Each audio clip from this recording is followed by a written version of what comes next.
journey about first steps. It's a physical journey, right? Sometimes we have spiritual journeys. We have, mental journeys, metaphysical journeys, depending on, what your culture enjoyed. This is a story about a squire's first steps to knighthood and understanding the lesson of humility. It is the duty of squires to spread their word fame of their knights across the known world. And that is what I am doing. This story is about my knight, Sir John the Bellringer, who at the time was Squire Bellringer. Now, one Saturday before the Moab at Gulf Wars, the squire's knight, Duke James the Holy, sat preparing for the Moab, the mother of all battles, and he called his squire to him to teach him a valuable lesson about spreading your word fame throughout the chivalry.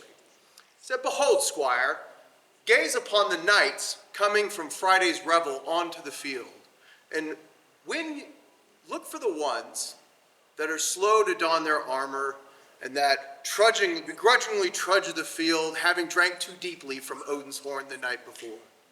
Find them and fight them, and they will take your word fame back to the den of lions to spread your name, knowing that you were able to defeat them in battle." The squire, being a good squire, took the knight's lesson to heart.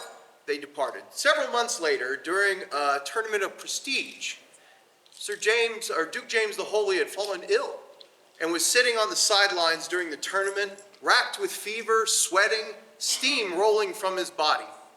And lo, did fortune smile upon the squire, and he drew his knight in the tournament.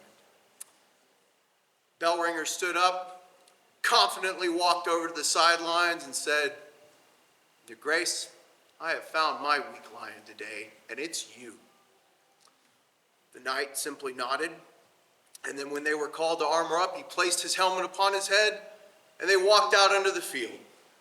They saluted each other, and the squire made himself ready to fight and came upon his guard.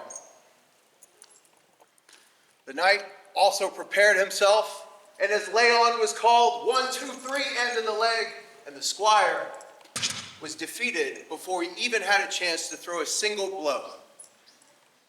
His Grace, steam rolling through the visor of his helmet, leaned over his squire and said, "A weak lion is still a lion," and proceeded to exit the field, and thus did John the Bellringer learn the virtue of humility.